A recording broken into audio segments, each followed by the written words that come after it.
I would say that maybe at the end of the day, there's instances where it's a great practice to be able to offer. And then I think that there's some instances where it's just a ginormous waste of time, if I'm just be completely honest.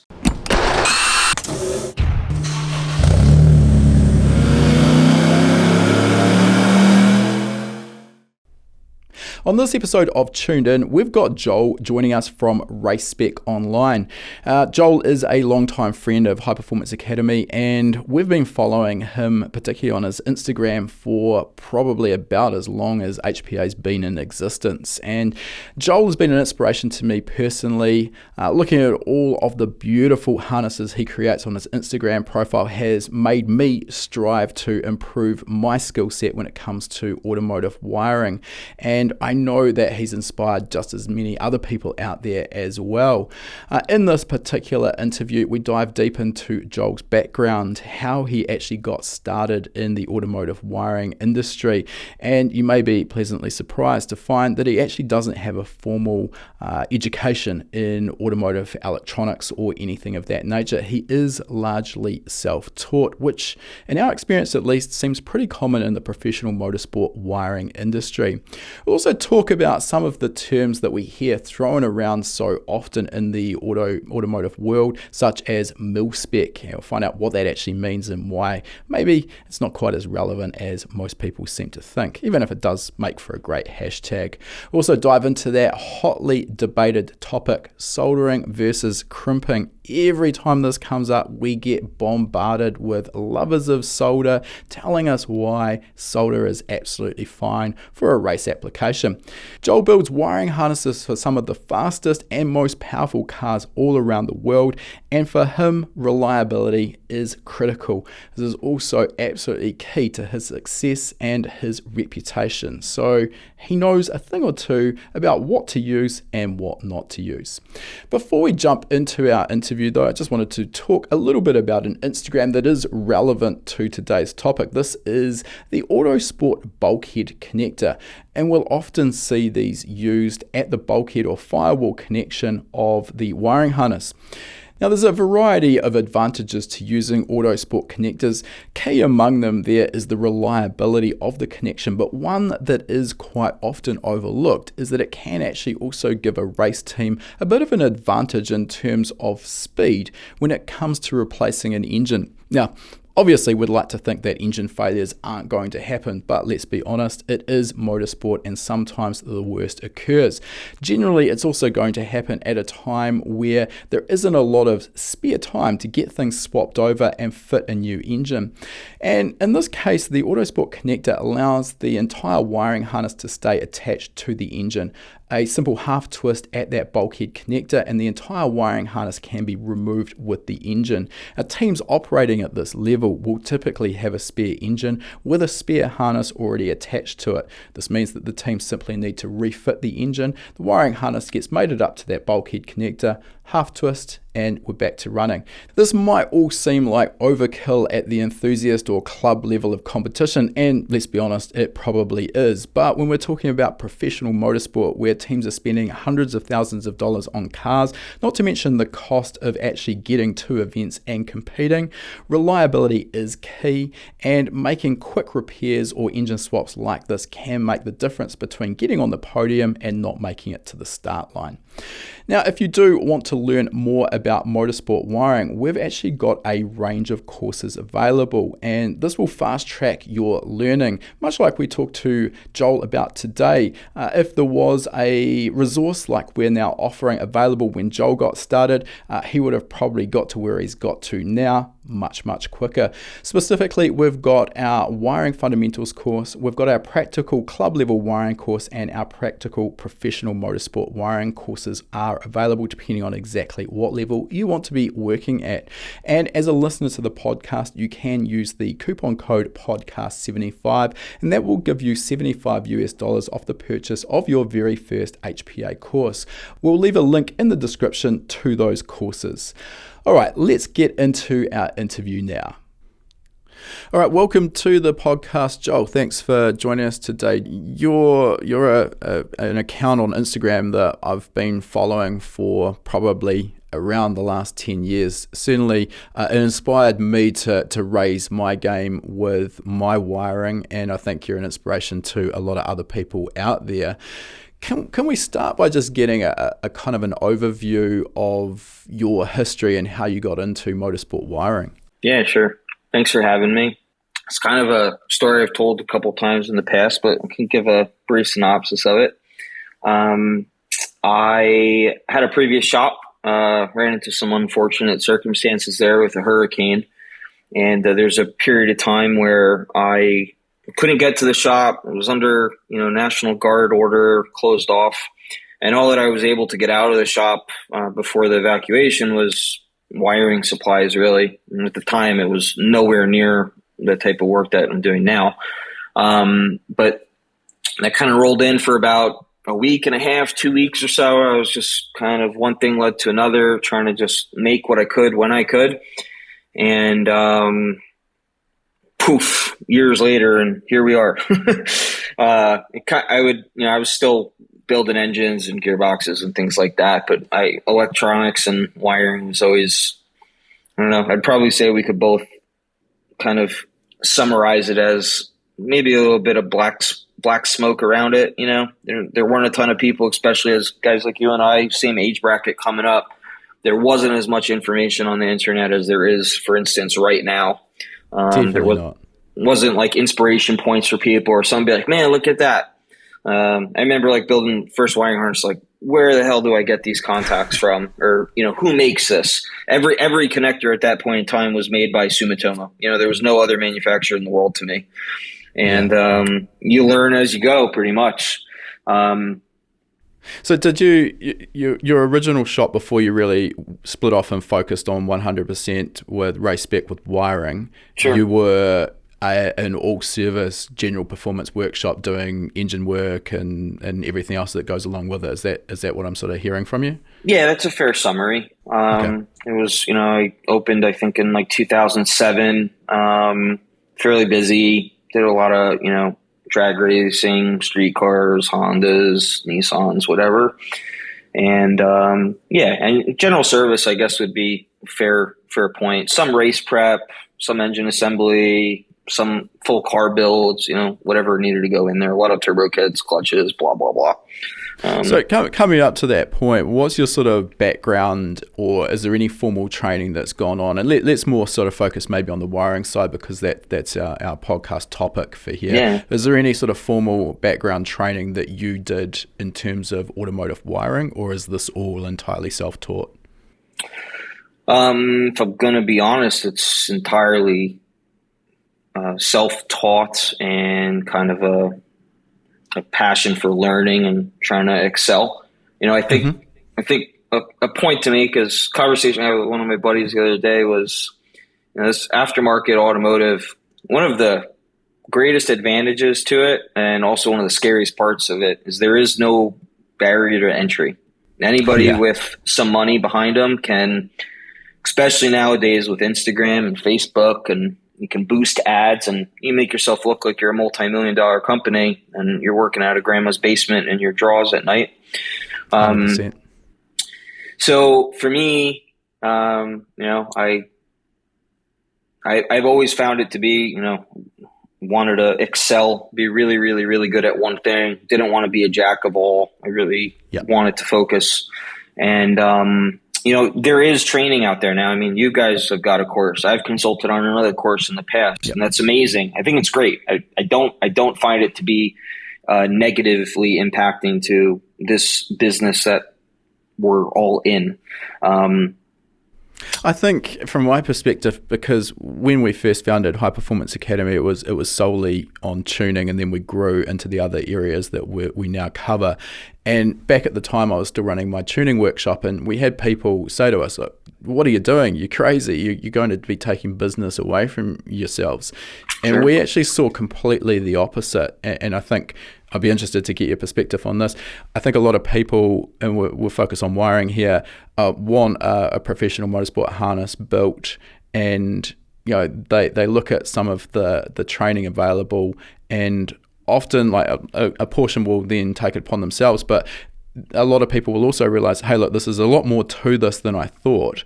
I am just going to pay a professional to do it. And there's two advantages there. First of all, you're now, as you, racespec, as Joel, where you're doing customer work, you're now dealing with an educated customer who's got a better understanding of what's involved.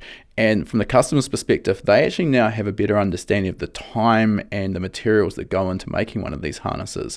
So they're not now going to have a better understanding of why the price point is where it is. Is that sort of reasonable? Yeah, I think you're pretty spot on with that. It's funny because as we're sitting here and I'm listening to you, fully digesting what you're saying, and I'm nodding my head like, yep, you're spot on. You mentioned, training and where'd you learn or whatnot. It's no secret that there's a big overlap in motorsport and defense and aerospace as far as the materials, the techniques, training requirements that you might have depending on, types of contracts works that you can get. I remember one of many, many years ago, I found some old Tony James built harnesses floating around on eBay, and I scooped them up. I'm like, man, these are relics, Sure. And arguably the greatest training that you could have is ripping apart something that somebody else made that's at the top of an industry set point, regardless of the time frame that it's in, right? Yeah. We're 90s, thousands, or now. And I think that, like you said, if the customer has a better understanding of what actually is going into it, then the smoke and mirrors around it kind of dissipates a bit, and we're focused more on who can provide me what in the best fashion that meets my budget. And I don't necessarily just mean money, but I mean my budget on the time that I'm going to allow it to take, the professionalism that I'm going to expect to get from the other end of this transaction. And then sure, of course, my dollar, how much am I willing to spend on this? To have the customer have that understanding is extremely important on a seamless transaction. It's also a little bit, I guess you could say, counterproductive because it can stir up a lot of people, hey, I could go do this. Yeah, you very well may be able to, and you might be able to do it really, really well. You might be able to surprise yourself, surprise your peers, and start another business from it. Who knows? I found that in being in this industry for as long as I have been, I think the thing that people value most is accountability, and they want someone to be on the other end of the phone to answer questions, or possibly, in very common this day and age, just point blame. And if someone doesn't know about anything, the first thing they're going to do is blame the thing that they don't understand, right? Yeah, so we're working with complex engines, complex cars, in some cases, very complex wiring systems. And that's a really easy scapegoat for people. So I think it can be a great thing. I think historically in the past, it's been something of a bit too much of an unknown to get too much attention. By now, by way of, Mr. Zuckerberg and the internet and guys like you guys, I think that a lot more people have access to the information required for them to make these decisions and takeaways on their own. Yeah, I think you're dead right. And I've seen this across everything I've been involved with during the 20 odd years I've been in the industry. Back in the earlier days, the internet wasn't where it was now. We didn't have Instagram, and the resources out there, YouTube, videos on how to build wiring harnesses or tune engines, just that wasn't a thing. It didn't exist. So it really was a learn by trial and error stage. And I'm guessing that's probably sort of what you went through as well.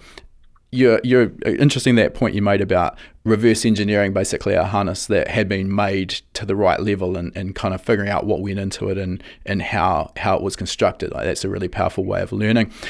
There are, however, some information resources out there which aren't particularly new, TE Connectivity's Code of Practice papers, which cover, for example, concentric twisting. How useful are those when you are learning, in your opinion? I think they're terrific. I mean, we reference them regularly.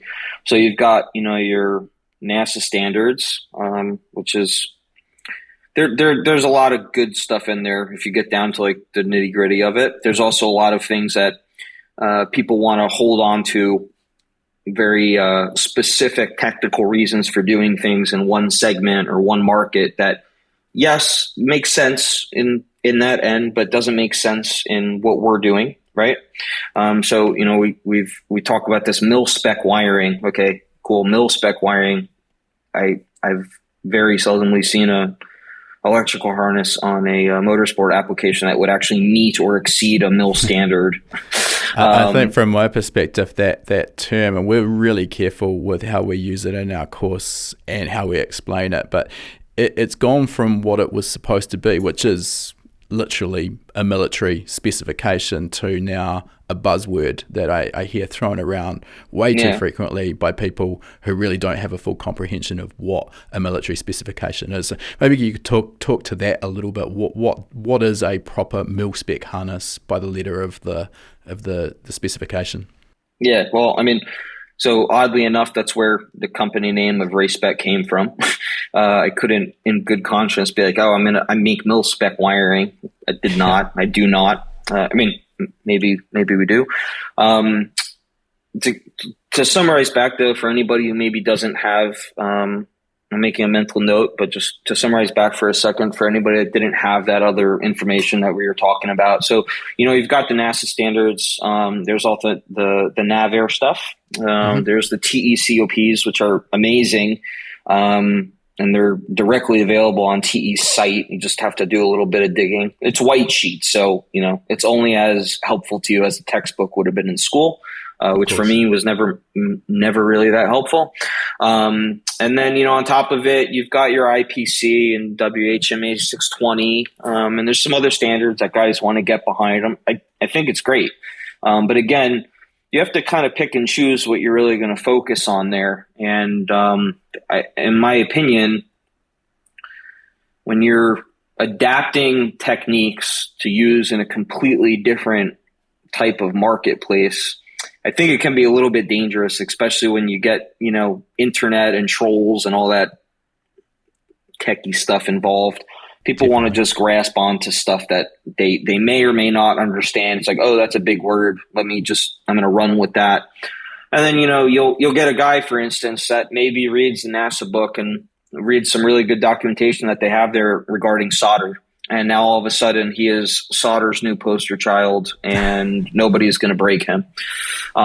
So, you know, to get back on what we were talking about regarding the military work, you know, there's cable ties out there that carry a mil rating. You know, yeah, you're using wire that is one of tens on tens on tens on tens of different variants that is acceptable for military use. If you've seen a military proposal or a bill of materials, I mean, we're not just talking like, oh, I have Milspec wire. I mean, they want to know where the material came from. They want to know when it came from. They want to know the batch it came from. There's traceability involved. There's conformity involved. And I even, you know, guys at top of this that are very proud to do defense work as well. It's a very prestigious thing. It's not just like, you know, the government of any country is going to be going around knocking on a door being like, oh, you're the cheapest guy and you work weird hours and answer my DMs in the middle of the night. Yeah, I want to deal with you. It doesn't work like that. On the training aspect, I think hands-on approach is really everything. And now, you know, things are very different. I remember a video, I've probably watched this thing maybe 200-300 times of a guy that I now have had some communication with, that BF1 posted. I think it was in like 2012 or 2013. And it was like a time lapse of, I think it was an Aston Martin TPMS loom that they did. Yep. And I had some, you know, typical techno music playing in the background, and it was sped up a little bit, but it was better than like the Flight of the Bees playing. And outside of things like that, for the past 7 years, like nobody saw that unless you were in the walls of a harnessing house. Yeah, primarily in the UK. I mean, here in the States, yeah, there's some big guys, but I feel that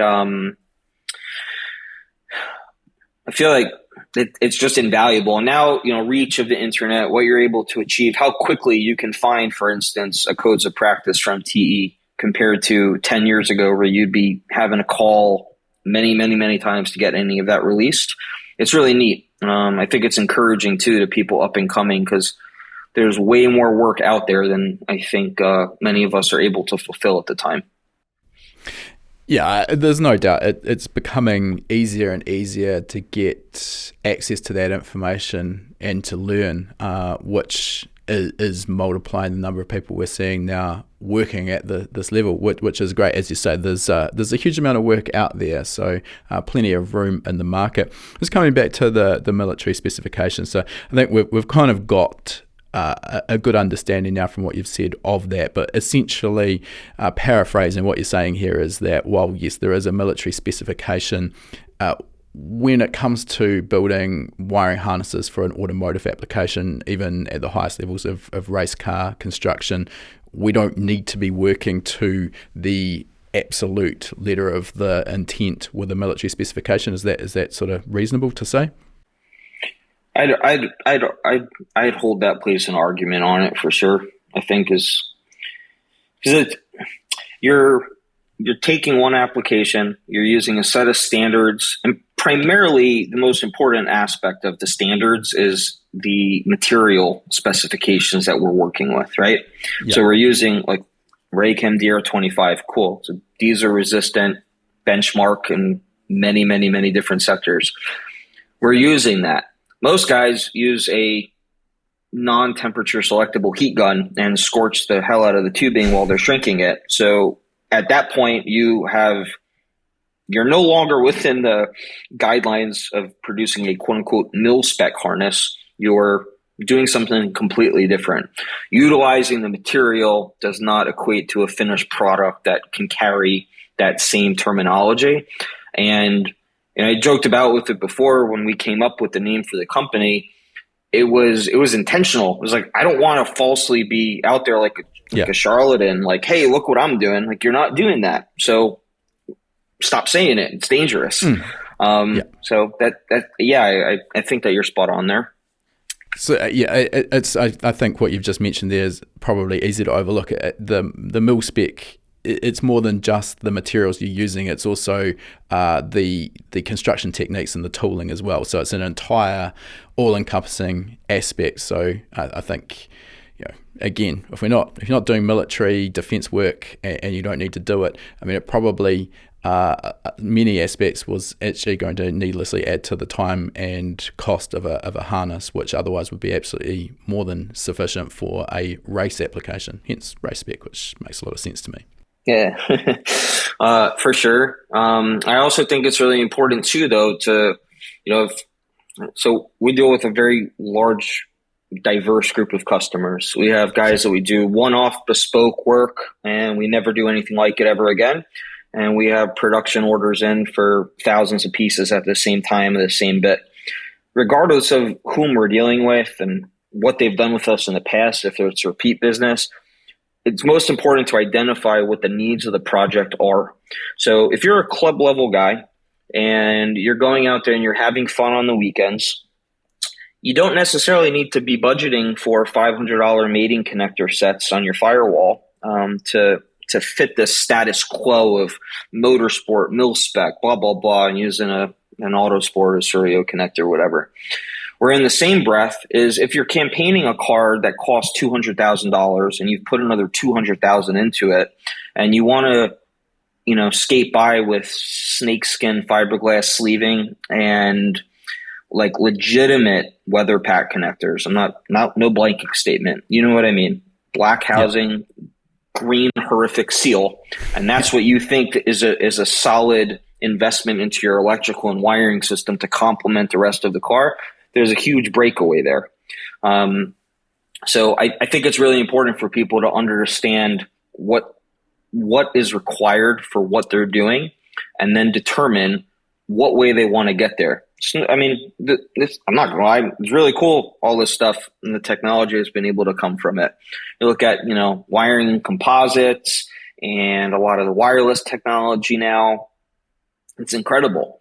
At the same point, it's also really expensive. And if you're dealing with people that are skilled at what they're doing and have the experience to go along with it, there's a really big price tag to go there as well. So, yeah. I feel like I think it, I feel like the price point could be a deterrent for a lot of guys. Yeah, And well, and it absolutely is. But I think what you've just said there is something that's easy to overlook. And again, the internet and the information we have access to is both a blessing and a curse. And now, guys and girls coming up as motorsport enthusiasts, and they're looking at accounts like yours on Instagram and all of the other people doing great high quality motorsport wiring. And it sort of gets to a point where they're looking at cars that are in magazines and at SEMA, and everything's got one of these proper professional motorsport harnesses. So they think that that is the only way to go. And of course, as you mentioned, I mean, it's relevant to what you're trying to do and the budget you're working with and the cost of the car. And as you say, I mean, if you've got a $200,000 race car, well, yeah, I mean, you want the best of the best, and reliability is key. But at the same time, if you're just getting started and you've got a $5,000 Honda Civic and you're taking it to the odd track day, well, it's probably not going to make a lot of sense to go and put a harness in it that's worth maybe several times the cost of the car. So these are the things we have to weigh up. And as you mentioned there, you don't necessarily need a $500 bulkhead connector in order to wire up your car. So I think those things do need to be weighed up. Now, I just want to come back a little bit. So a question we quite often get asked in some of our webinars is about the qualifications required. And as you've said, you're self-taught, which essentially is exactly how I've learned my skills or built my own skills. And the question we quite often get asked is around auto electricians. So with an automotive electrician, that's actually a qualification you can go through, at least in New Zealand here, an apprenticeship program. You do your papers at a polytechnic or something similar, and you come out the end after you've done X number of hours and all of your credits with a piece of paper that says to the world that you're an auto electrician. What's your take on, does that help you? Is it a requirement? I mean, clearly you haven't gone down that path yourself, but when it comes to general auto electrical work versus building these harnesses, these detailed harnesses, is there an overlap there, or are they separate skills? What's your thoughts? No, I think it's there's a direct overlap, and it's funny because there's guys out there that can probably make a really bitchin' layup and service loops to their heart's content and don't understand Ohm's law or the practicality of it. So you sit there like, well, wait a minute. So people are always going to gravitate towards where their interest lies, right? And I don't know, correct me if I'm wrong, but I feel like a really, really, really easy example of a gap. So there's an overlap, but there's also a gap. I feel like a very easy example of a gap would be, let's just use a blanket statement of wire size, right? And how, I'm not poking at anyone, but there are guys out there that understand ampacity, they understand voltage drop, they understand material differences that give you a different allowance for many different things related to those. And then there's the guy, it's like, no. It's a high impedance fuel injector. And in my training in X school, I was taught that, standardized wire from an OE is 18 gauge for this. And someone could sit there and be like, okay, well, let's break this down and do 14.4 divided by 12. And you tell me what we're actually dealing with. And they want to revert back to the OE. And then the OE, essentially, their only job was ever to make a car that is going to last for a long time, while also doing it in the most profitable ways that they could. So they're going to use an inferior product, and they're going to err on the side of caution, really. So that gap, I think, is equally as problematic as the overlap, because the overlap then causes the automotive electrician to perhaps want to dabble into their unknown and what could be outside of their comfort zone. Now, that guy could be way better than a Sparky working on an F1 team on actually finding an issue and repairing it in a timely fashion. Definitely. But are they used to the connectors? Would they have an issue, having a loom that's just got 80 white wires with idents that are only at polar ends and no way to really designate what is going on? They don't have I don't know what you guys use there, but a service manual, we could call it, right? They don't have that to immediately reference There's no flow chart on a PDF virtual tool that, Mazda had, for instance, to tell us really on, okay, A was wrong. Now what do I do? And now what after that?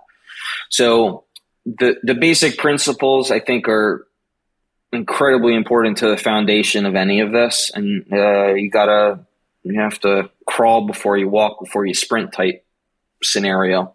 It sounds like, over there, they don't have that really here. Maybe it varies state to state. I know, like, for instance, in New Jersey, you could just open up an auto shop. There no rhyme or reason. In New York, you need to get like licensed by the state to do automotive work.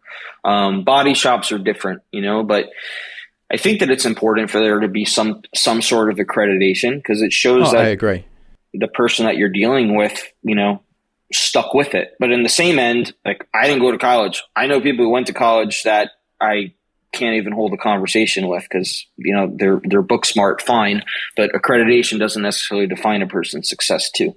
So I couldn't agree more. Double-ended sword, Yeah, but it's funny, you mentioned that you're primarily self-taught. Yeah, absolutely. Oh, I mean, what I'd bring this back to is, at the start of my career, I was building engines and tuning. Now, tuning, I think it's fair to say worldwide, there's no accreditation, and that's really what HPA was born from, because we saw so much garbage out there in the tuning industry because 99% of tuners just didn't have a clue what they were doing. But when you look at the other aspects of performance automotive, well, when it comes to engine building, yes, again, just like an auto electrician, there are engine reconditioning workshops, and the people who work there have got accreditation that says that they know how to rebuild an engine. But I think this is probably very similar, in my opinion, to the auto electrician versus someone the likes of yourself building professional motorsport wiring harnesses. There's similarities, but then there's differences. And if you took your average engine reconditioner, and I'm not trying to knock anyone here, but what they do probably for 95% of their life is they rebuild relatively low horsepower, garden variety road car engines where the tolerances aren't quite so critical, and they send it out the door and it'll do another 100,000 miles, no problem.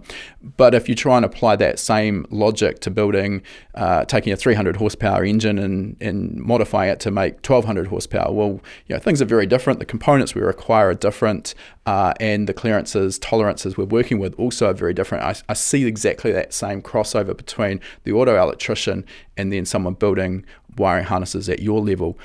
There's similarities, and then there's a hell of a lot of differences. And I think you sort of highlighted there, tools, materials, and techniques are different. I don't imagine too many auto electricians came through their training learning how to use DMC crimp tools and work with Autosport connectors. Concentric twisting, I'm damn sure, is not a technique that's taught. So those are the areas that there's the gap, as you put it, I think. I think what I would say is really important, though, is where the auto electrician probably does have the potential to have some advantage is they are grounded in those basics which you mentioned. And we, just as an example, I won't name names, but we interviewed a while back, might have been a couple of years ago now, for someone to work with us on some of our wiring course production. And this person had come from a very big name company where they were producing wiring harnesses that were being used in F1. So obviously person knew inside and out what they were doing. What it became really apparent when we actually got down to chatting with them is that they were given a design document for the harness that they were to construct, which told them everything they needed to know to go and make it, and they could make it and it would be perfect. But if we instead faced them with a club level car with an engine in it and no wiring harness at all, and asked them to design and build the harness, that was a very different skill set, and that was where they didn't have that knowledge of, well, let's say a Nissan 360 degree optical cam angle sensor. They've probably never seen one and wouldn't know how it works. So again, like there's two sides to this, and I do believe, regardless whether you're into wiring or tuning or engine building, that having that background, the basics, the fundamental knowledge is really key. But also, for the auto electricians out there who are good at what they do and want to build into this new skill set, I think it's also important to sort of be realistic and know what you don't know as well. Yeah, I think that's a really fair takeaway on it. One of the things that jumped out to me about what you were saying on essentially, people knowing and then not knowing. An auto electrician's job is effectively, if I'm understanding the position there, because again, we don't have the terminology over here. So if I'm understanding this correctly, it's the same thing as an automotive technician here, right? Your job is to make repairs. Is that a fair assumption? Diagnose and repair.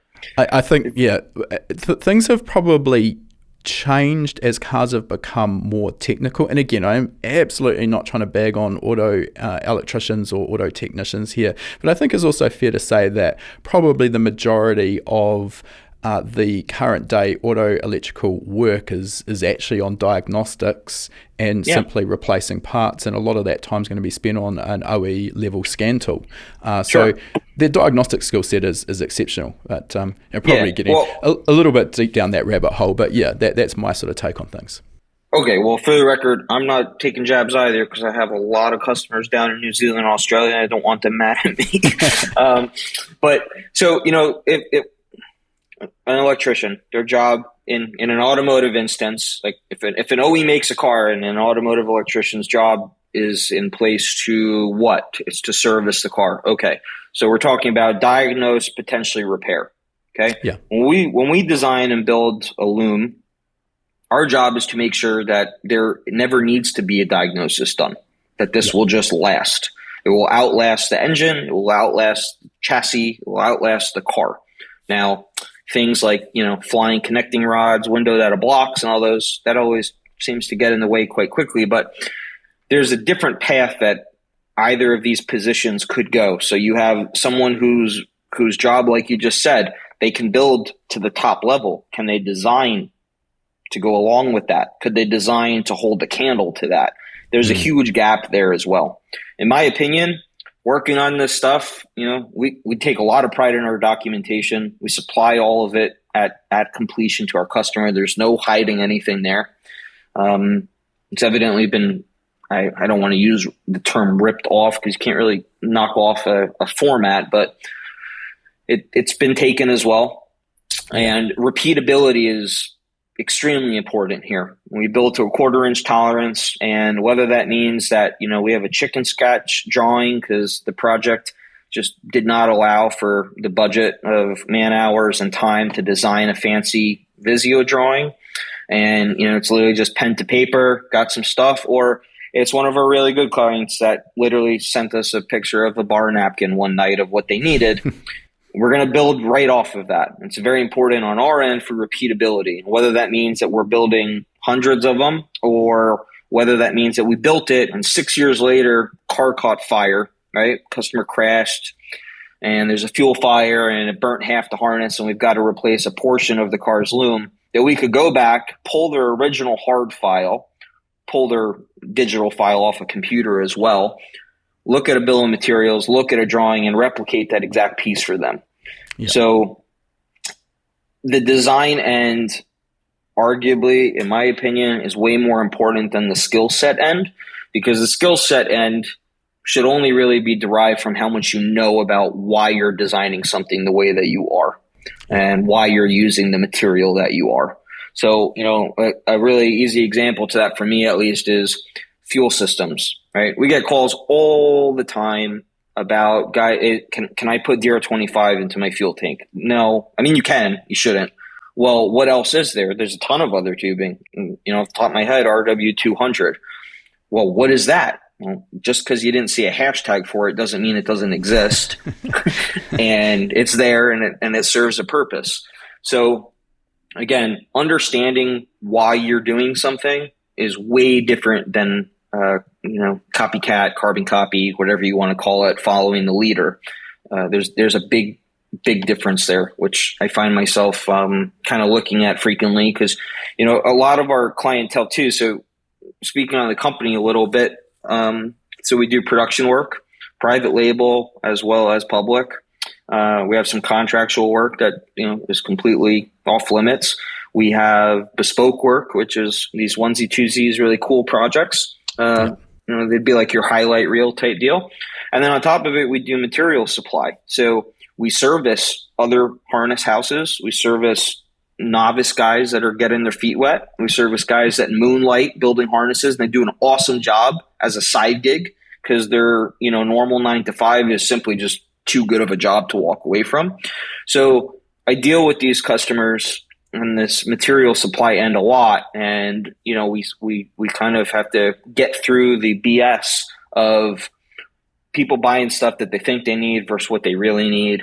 And especially now, talking about logistics and shortages and supply and people needing to source alternates and not even knowing what they're buying, it becomes very evident that there's a gap there. So I digress a bit, but back to the point, I think that some form of accreditation is important. I think that an outlet of knowledge by way of a normalized source that actually knows what they're talking about is equally important as well.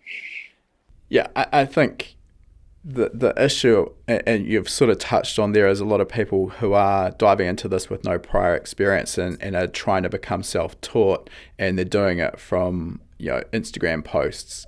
You're missing that background knowledge of the materials, as you mentioned, the options instead of DR25, etc. That's the stuff that's sort of hard to learn if you're just trying to follow someone's Instagram post. Yep. I want to go back a step here, and you've already alluded to this with your NASA standard, and we hear this quoted quite often in a lot of our social media posts when we're talking about solder versus crimping and the NASA standard for solder. But before we dive into that and why it may or may not be too relevant for our purposes, let's get your take on the age-old debate, solder versus crimping. Okay. My takeaway: both have instances where they should and shouldn't be used. Definitively, solder should have nothing to do with the termination on a motorsport application. I don't care if it's a club car or a professional car. We need to use it to affix components to PCBs. Check. We have solder cup connections. So we're talking like a hermetic connector that there is no dielectric. So you have to solder cup, and then you need to terminate it to spec. Check. We're talking about de facto standard UTC connector, solder cup, absolute pain in the balls. Check. You do not add it to a crimp. Anybody with decent equipment can prove that on a pull test. 9 times out of 10, people aren't using good equipment to solder anyway. So, there's work that we do that we have to solder. There's work that we do that we choose to solder, and practical implementation of these projects and then learning from them and finding failures is the only way that people will ever really walk away from it. One of the things I hate using the word hate, as crazy as that sounds stupid out loud. But I really dislike this. I've been doing this for X amount of time and nothing bad has ever happened. That doesn't mean anything good. It means either you're very fortunate that, your car hasn't burnt down, or it also means that you didn't do it well enough to begin with, because if you did, it would have failed by now. So that's the main argument that we get back, and as you say, it's a pretty futile argument when we're talking about solder versus crimp. Oh well, I soldered a wire 12 years ago on my car and it hasn't broken, so obviously solder is absolutely fine. Well, I mean, I'm sorry, that's not really a valid argument. You've got one data point there that happened to be okay. And we're not sitting here saying that if you solder 2 wires together or a crimp you solder, that it's instantly going to fail. Of course, that's absolutely nonsense, but sure, it opens you up for the potential of failure. And generally in motorsport, everything we're doing is trying to find ways to mitigate risk and reduce the chances of failure. So when faced with solder versus crimp, in most instances, the crimp is going to be a more reliable solution, particularly when we get exposed to vibration. which I guess leads me to the next thing is what is the actual failure mode of solder? Why is it problematic in our motorsport application? Well, I would say we would have to determine on what instance of it being used we're talking about here. Are we talking about it being used in place of a splice? So we have two wires that need to be joined that weren't originally the same wire. Yeah, let's talk about that, because I think terminating at a crimp. Yeah, I think probably the splices is probably one of the more common areas we'd see it in an enthusiast level wiring harness. So maybe let's talk about that, and then the second would be where the common option I hear talked about is crimping a connector and then adding a dab of solder, because obviously the crimp itself is not going to be strong enough. So let's talk about those two options if we can, Joel. Sure. It's funny because I'm remembering something from, I don't know, the old shop.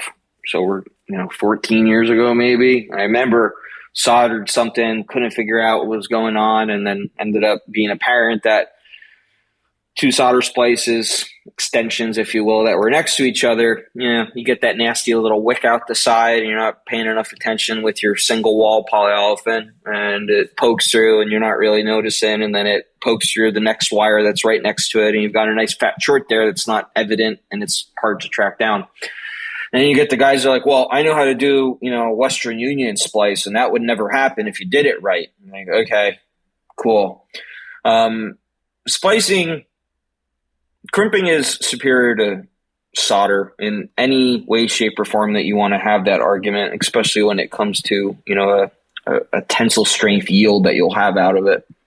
And I touched on it before regarding equipment used. So basic soldering iron. The soldering iron that you buy off Amazon is not, the same as a Hako, for instance, Hako, whatever you want to call it. If we'll keep it at that. Mm-hmm. So we're talking temperature control. We're talking the material that you're working with. Are you working with like a TXL wire? Is it a tefzel wire? What's the jacket rated to? How hot did you really make that conductor? Did you pretend? Did you not? Is the wire pretend?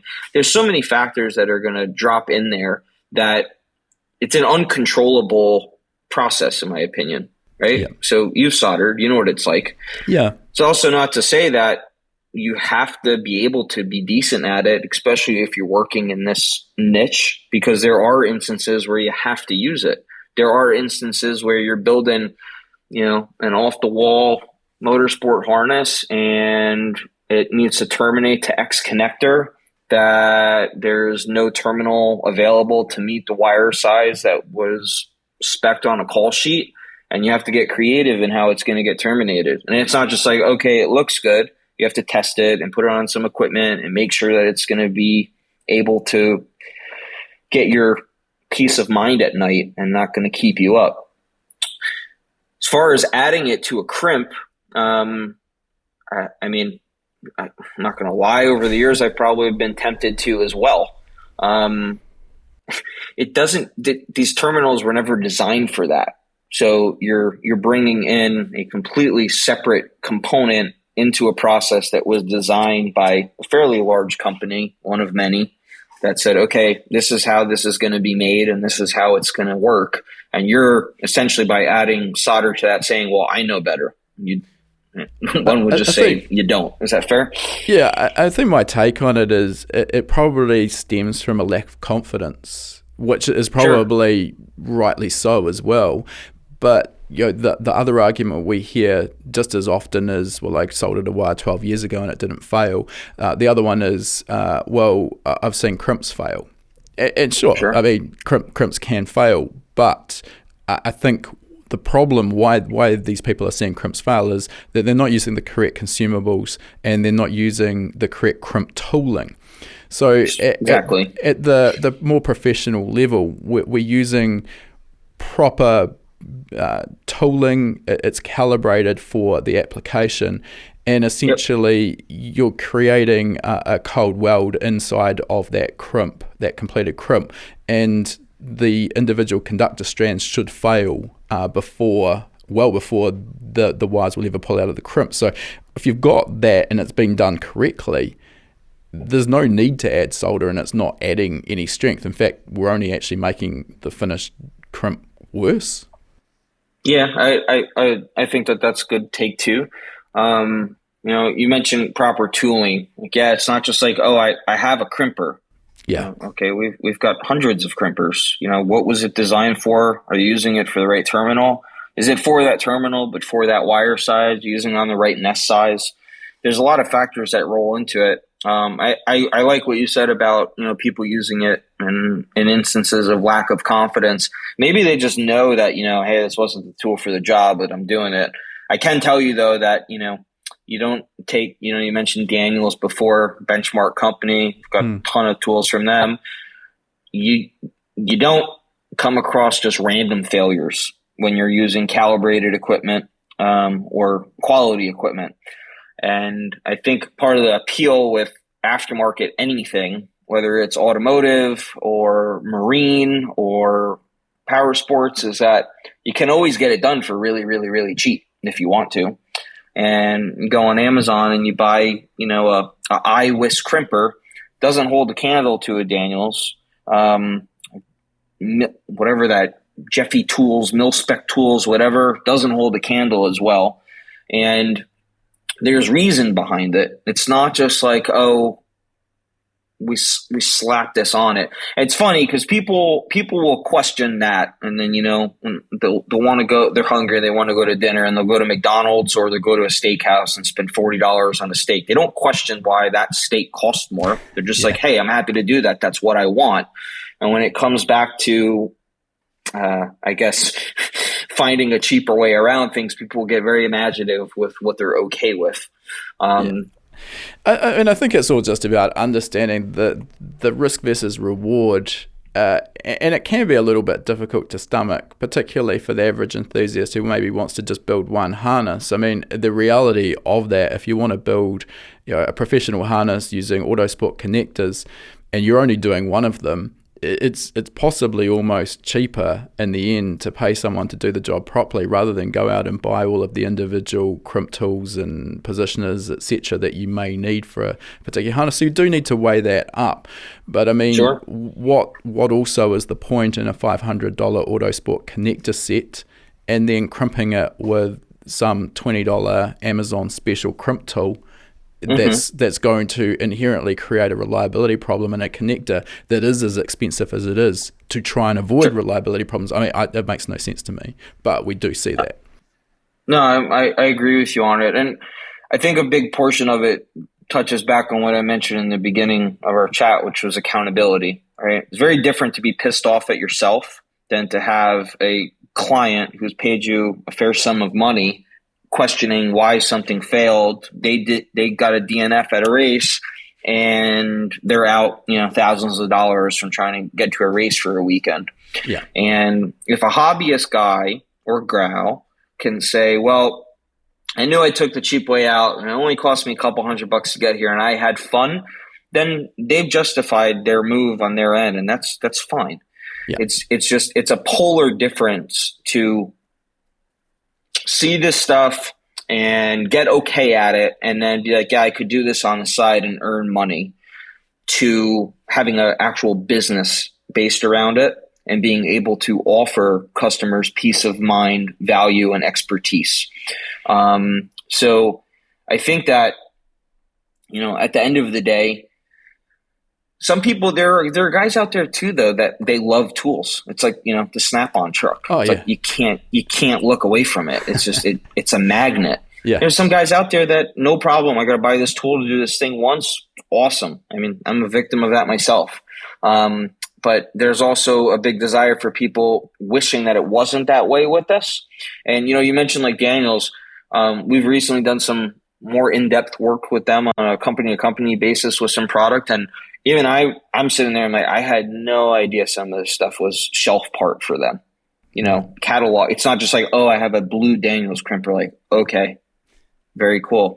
It's much more complex than that. So again, it's like you said, it's risk versus reward. It's also understanding and knowing why you're doing something and not just following the flow of things. And we've looked at different ways to try to, we're working on something fairly large right now, which should help this discussion of, how to terminate things and why certain tools will cost what they do versus others. But again, there's this overlap, and then the resulting gap is always going to have these two polar factions, right, fighting each other. Well, I never had a problem, and well, you're an idiot, and I don't care what you say, and it just goes back and forth and back and forth.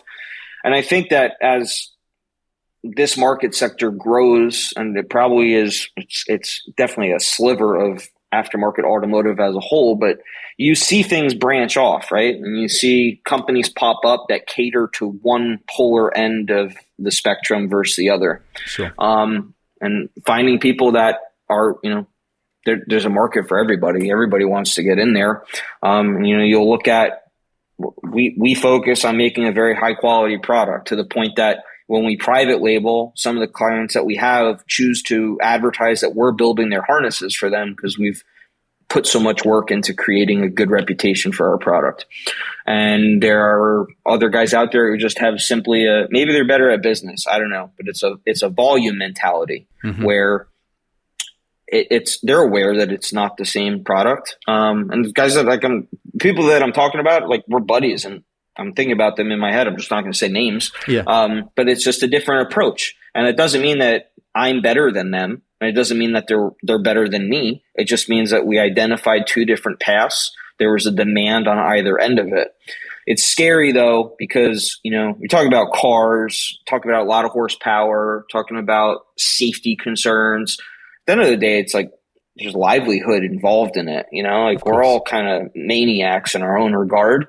And the thought of, something happening to another human being because I don't know, were half awake while you were terminating something, or just didn't care enough to do it the way that it was supposed to be done, that's a scary thing, I think. Yeah, I think it's really easy to overlook the potential implications of a failure or not doing the job properly when you are building a wiring harness. But yeah, there can be some very serious outcomes. So you always do need to keep that in mind. I certainly don't want to ever be held responsible for a component that I've made potentially hurting someone. Of course. All right, let's come back to another topic that we get quizzed about a lot, which is concentric twisting. And I think if I look back at the Instagram accounts that I follow of the likes of yourself, a concentrically twisted harness makes for a really, really attractive Instagram post. And I think this is what has maybe sort of exploded the enthusiast market, these people wanting to build concentrically twisted harnesses.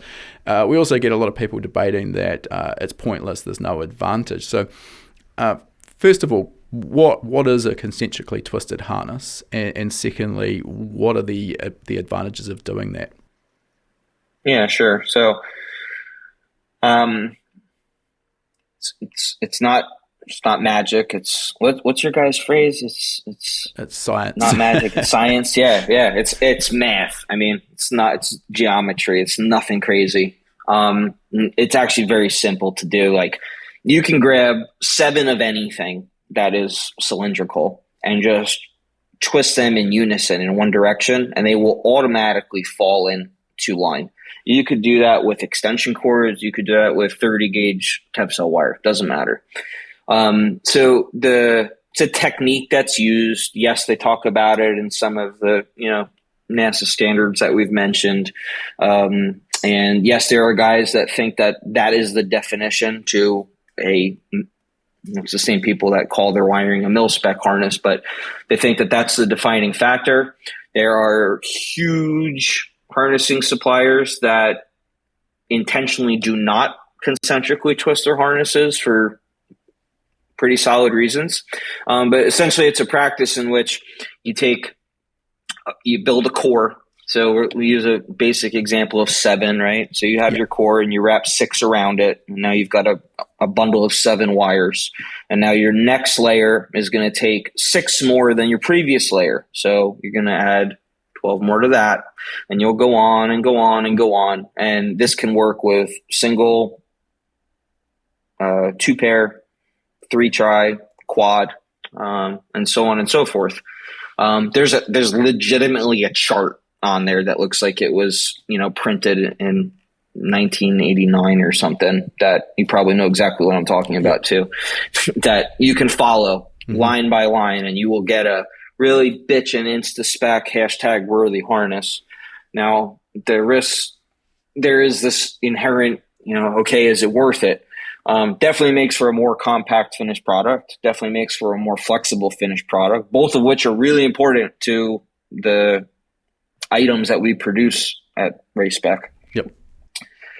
In the same regard, it adds a labor burden to the project that could be argued is unnecessary.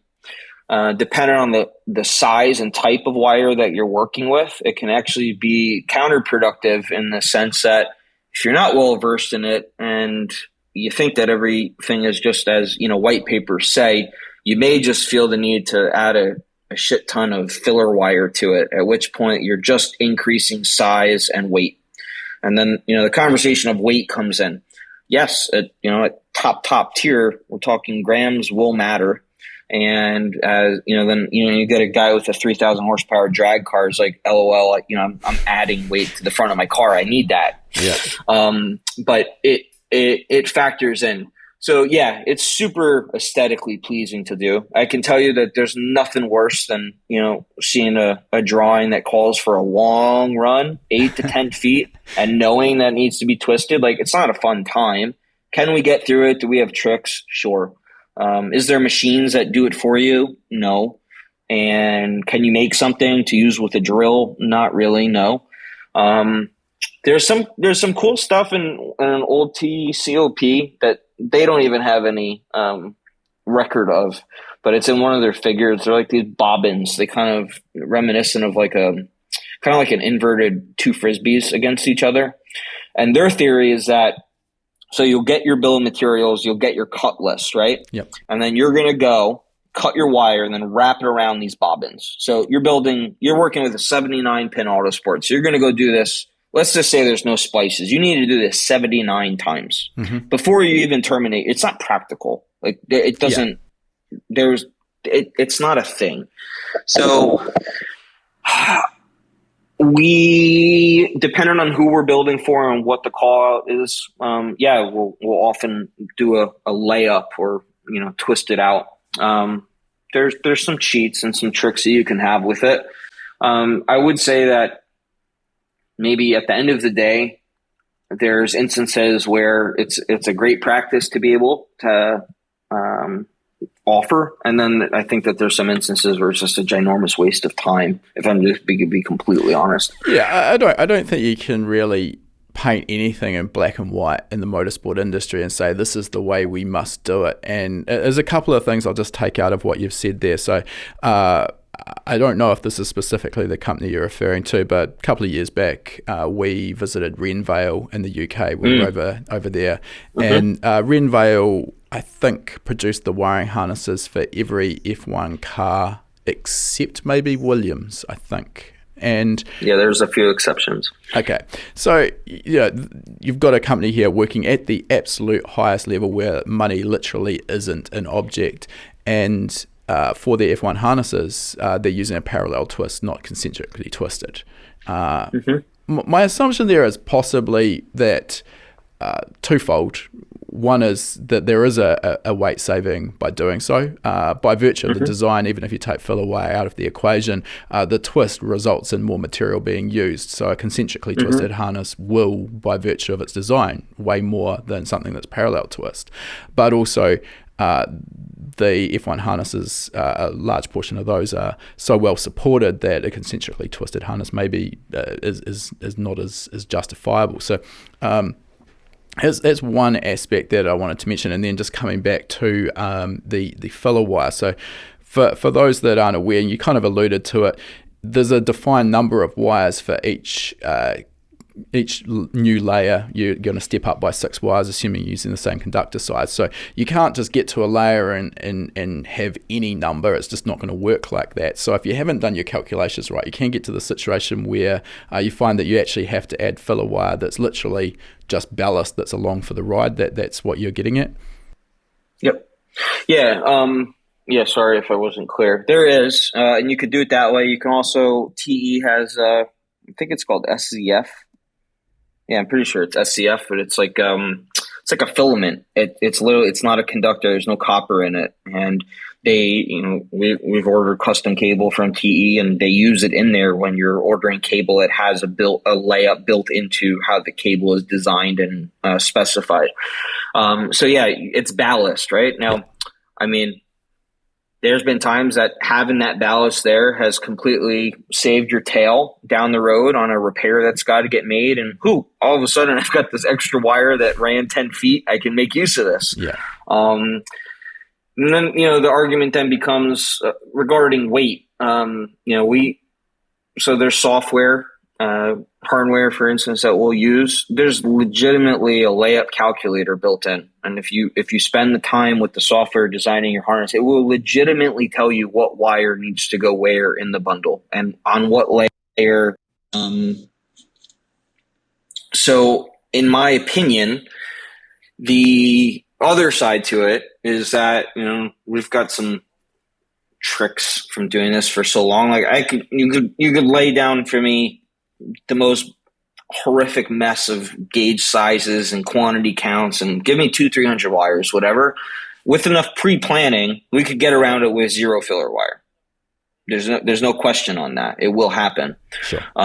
It's just a matter of how long it's going to take, and can you build a customer for it? And can you build a customer for it consciously? Meaning, like, it's not just like, it took me 30 hours to build this harness. Did it need to take you 30 hours? Like, could you have gotten done what they were looking to do for their application? Could you have got it done any faster? I'm not saying to rush, but I mean, I could go back and look at labor burdens on all of the harnesses that we've ever made that are serialized, and I could tell you how much time was spent doing a layup on one versus another. I think, I would love to be a fly on the wall for a company like Renvale, BF1, and these big guys over there. I would just sponge it. But I think that there's a couple of factors that play into it. And again, this is not like an official stance on it, but the smaller gauge wire when you're working with, it is incredibly fragile. And the more handling that has to go into it is the more possibility that you're going to damage that conductor during assembly. I'm not even talking about like, I'm terminating. I'm talking about you're twisting wires and, you've got 15-foot cut lengths. It gets to be a bit hard to manage. The smaller wire, it's almost like you look at it too hard and it starts moving in ways that you didn't want it to. So I think that possibly plays a bit of a role. And, you spoke in part on, not directly related to serviceability, but I think you were getting there. At least that was my takeaway at, high level of motorsport. Perhaps a engineer at some point got in touch with somebody in accounting and said, well, look, it's taken this many man hours to build it this way. But if we're replacing the part for no reason other than just general maintenance at this interval, we've effectively washed out 80% of that. So let's just forego it and go in a different route. Yeah. A lot of guys don't comprehend, like, this is a level of motorsport where it surpasses general maintenance. It's, there's hundreds of thousands of dollars on the line at any given point in time. They're replacing things to prevent the possibility that it ever could be thought about to replace it, right? Well, exactly. When we visited Renvale, we had a technician at that point building a harness for the next year's Mercedes F1 car. And they were, at that point, this is before the cost caps came in, so I imagine things may be different now, but the entire harness was replaced in the car between race weekends. And I can only imagine the cost. Like nose to end, full tail? At that level. Wow. That was what we were told. So, that's the kind of drive they're looking for reliability. I mean, conversely, you could also argue, well, are you better to go with a harness that's been in the car for a race weekend and proven to be reliable? The potential for a failure in a brand new component, that's another argument, which probably actually leads me into the next topic is testing and validating your harnesses. See what you did there.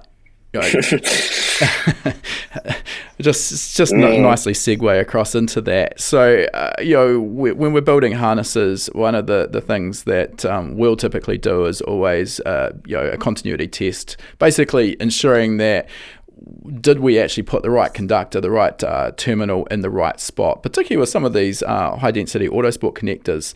It can be quite tricky, and it's not difficult to accidentally end up with a contact in the wrong location. So a continuity test, essentially, that's a good sanity check that, the correct conductor is going to the correct location. Sure. You go a little bit deeper than that, though, at RaceSpec. Can you tell us what your test strategy is and what that entails? So, going to go back to the base point of answering this, and that it's all about application and budget. So we have, sure, and it's also about quantity, because there's some stuff where there's no way you can't. We're not doing anything besides high potting all of this. So we have a high pot tester. There's a couple companies out there. I think that Cirrus Systems is at the top of that list for sure. Which now coincidentally is a Schleiniger brand, which is another manufacturer that we use for a lot of our processing equipment. But a high pot tester is, think of it as a really fast, quick DVOM. So it'll do your continuity test. It can read resistance. It can validate where, let's call them pins, but terminals are supposed to go versus where they actually are. So we're making sure that continuity is happening. It can actually also measure for twisted pairs. It can pick up a lot. There's a lot of features built into it, but you have to put the time into the equipment in order to really gain the benefit of it. So upon completion of a harness, we'll put it on a high pot. And then what actually is the high pot? So high potential testing. You'll typically work, if you're working with common slant 16 or slant 32 wire, the wire is rated for 600 volts.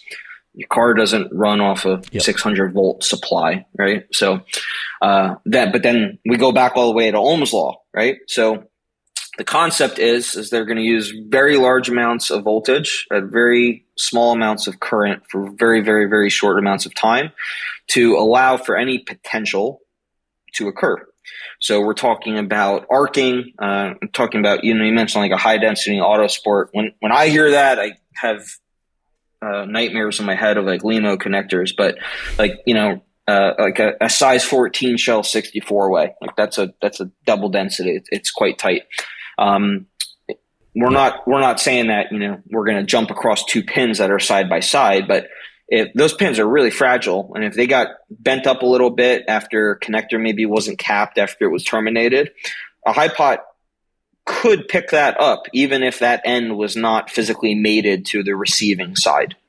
So the high pot essentially is our way of doing a complete check on the harness, making sure that it's good to go out the door. So we define the voltage, we define the time, we define the expected resistance that we're having, which is important because when you're using smaller gauge wire, the resistance is going to, we don't want it to happen, but the resistance will increase as you get smaller and smaller and smaller and longer and longer and longer. So you have to set up the program. It's not just like, oh, I built this harness. So that ties into what I said about the budget.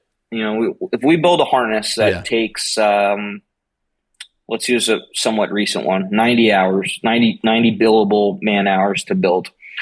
To build the corresponding adapter, which will then plug into our Cirrus, could take 5 to 10 hours, plus the cost of all the mating connectors on that harness. So, you're talking about 100 connectors plus time. You then effectively have to turn around and tell your customer, well, if you require this, there's another X price in order for us to offer this. And some people, they need it, they demand it, and that's it.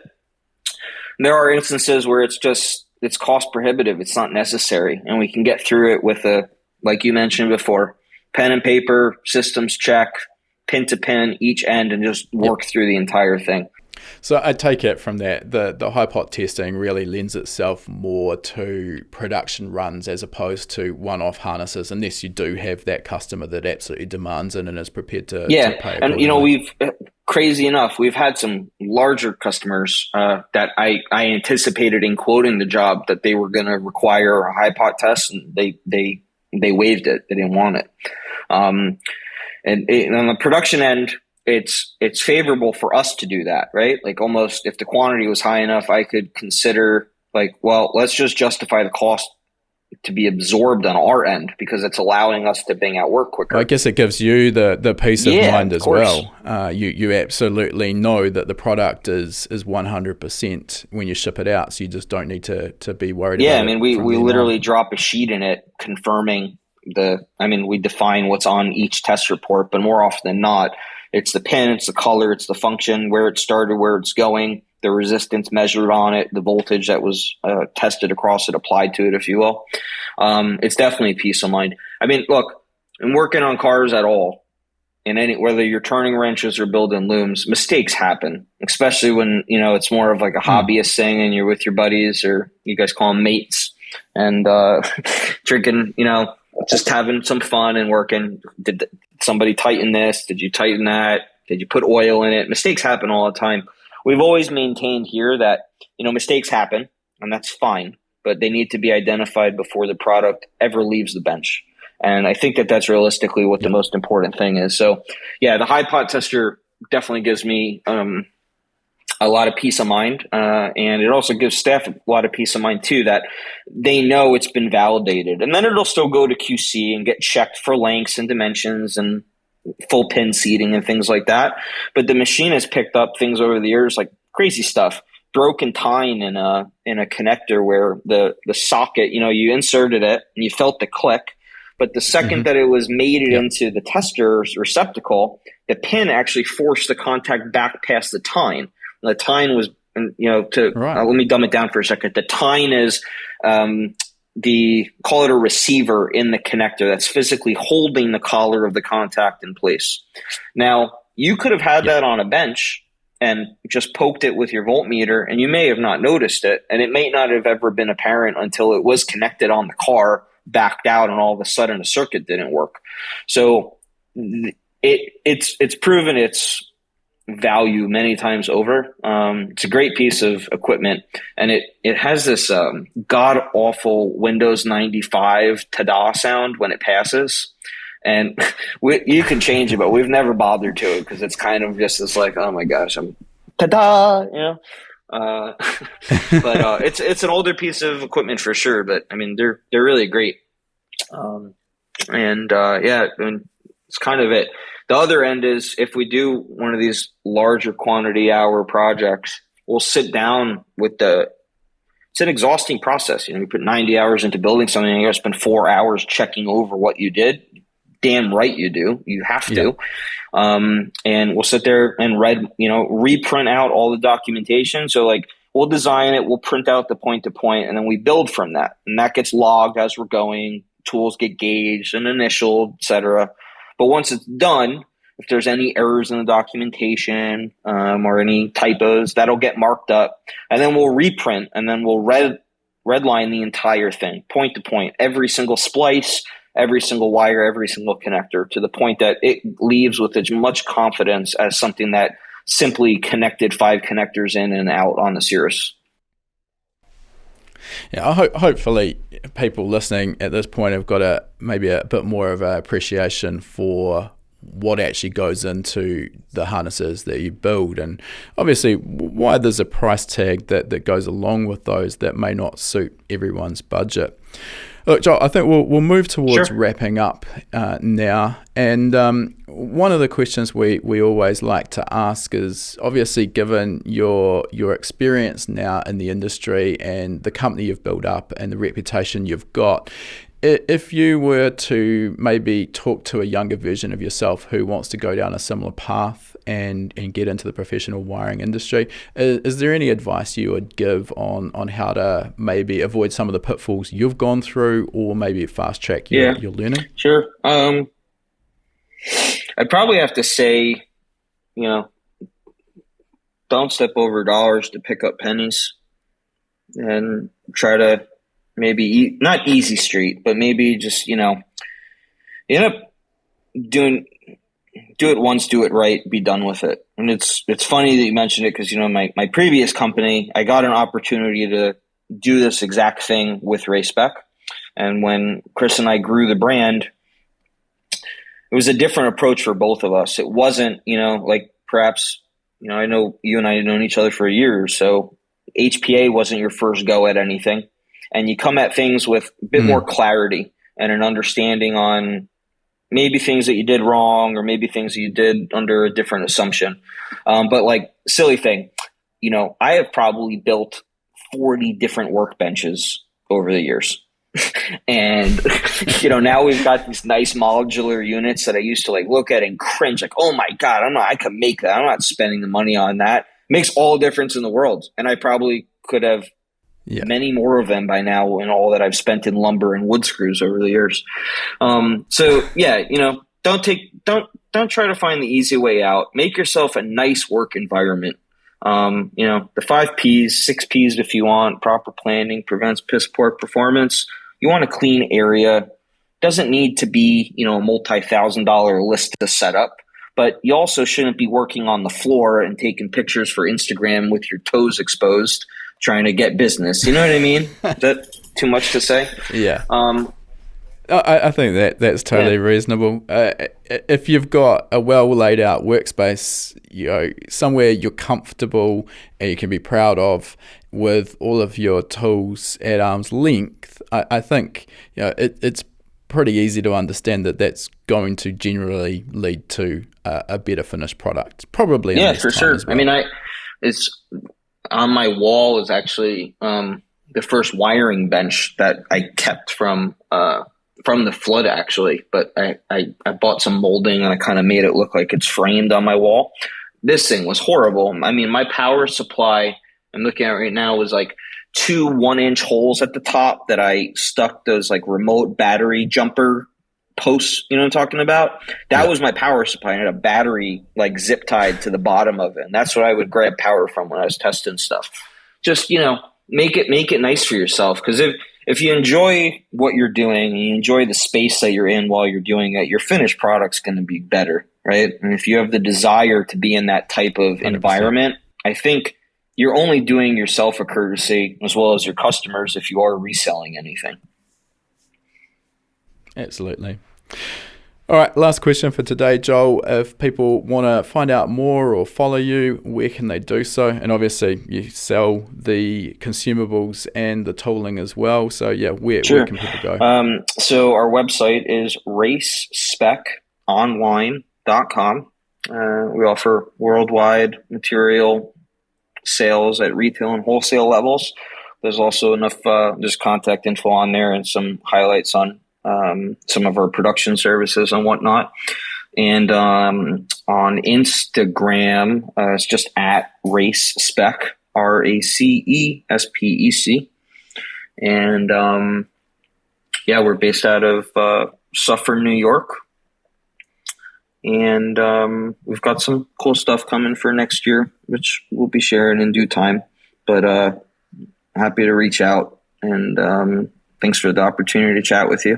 No, thanks for your time, Joel. Definitely, I highly recommend giving Joel a follow on Instagram. Always inspirational seeing what you're up to, and also been inspirational just seeing how much you've grown over the 6-7 years or however long it's been since we first met. So great to see your growth, and be looking forward to seeing what comes in the future. Thanks again. Likewise, man. Thank you. Stay well. All right, that concludes our interview. And before we sign off, I just wanted to mention, for anyone who's been perhaps hiding under a rock and hasn't heard of High Performance Academy before, we are an online training school and we specialize in teaching a range of performance automotive topics, everything from engine tuning and engine building through to wiring, car suspension and wheel alignment, data analysis, and race driver education. Now remember, you've got that coupon code.